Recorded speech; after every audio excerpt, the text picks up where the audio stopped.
Hey, how's it going, everybody? My name is Jason.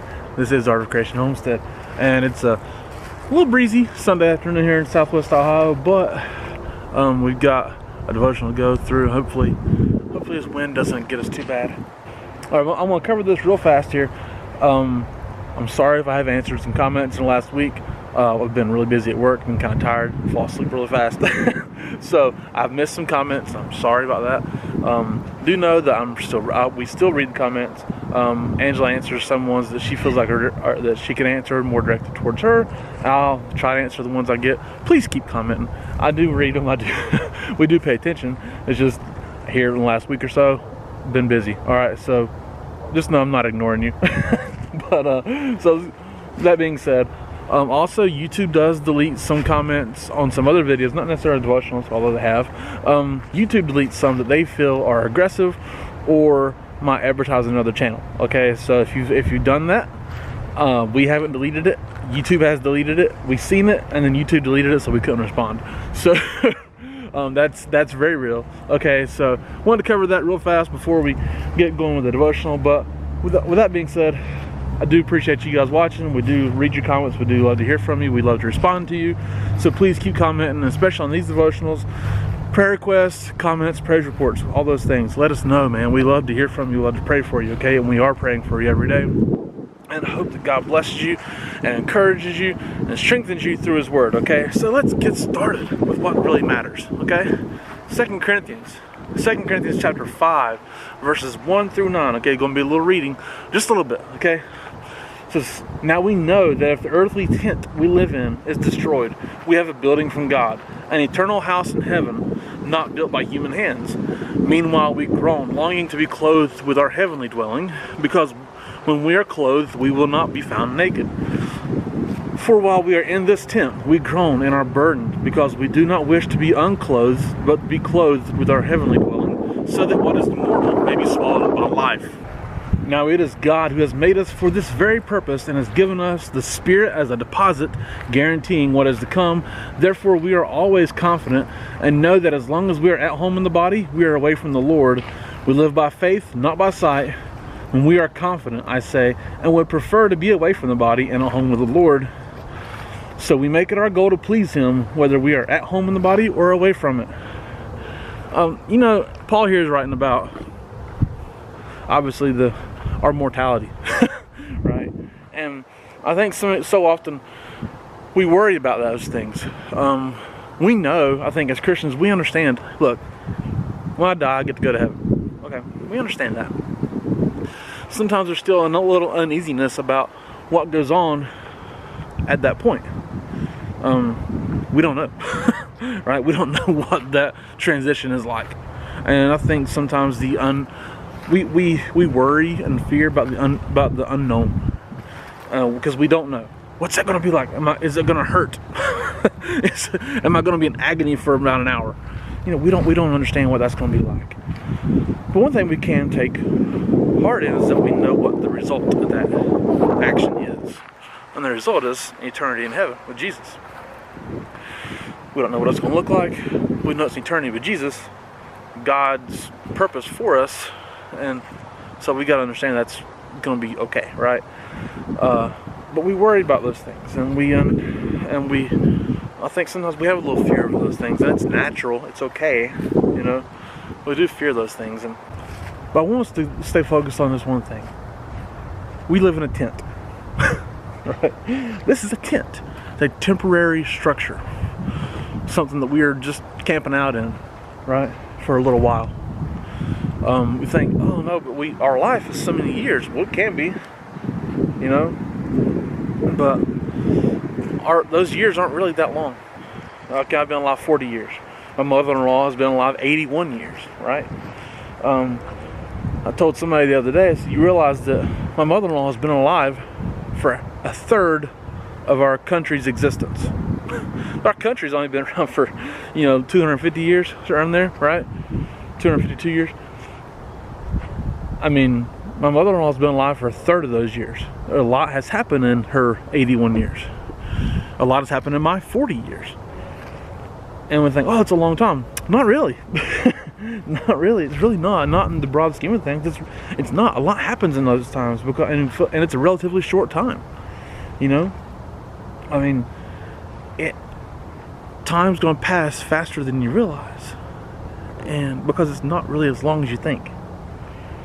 So this is a temporary structure. This is a temporary structure. All this is temporary. But what's not temporary is eternity with God. There's nothing to fear about that. You know, I mean, we get worried about what's going to happen in our country, what's going to happen in our world, what's going to happen in our society because of things that are going on. Oh no, we worry about that. We fear that. But why? Why do we fear those things? Is it because it's change? It's possible we fear change. A lot of people fear change. It's totally normal these days when you realize that how many people are fearing change. You know? But we shouldn't fear the change from life to death. Because as a Christian, my earthly death is actually eternal life. Right? So what Paul here was saying was that our desire is heaven. Our desire is to be eternity with God, or at least it should be. I'm going to cover something he said here that's kind of odd, I think, for us, from what our current understanding is of these terms. He said in verse 2, he said, "Meanwhile we've grown, longing to be clothed with our heavenly dwelling, because when we are clothed, we will not be found naked." What? Right? Well, I think what he's saying here is that when we're clothed with our heavenly dwelling, we're covered. Okay, we're going to be covered with perfection, because it's our heavenly dwelling. Our heavenly dwelling is perfection. But if we're not clothed with that, then our humanity's showing.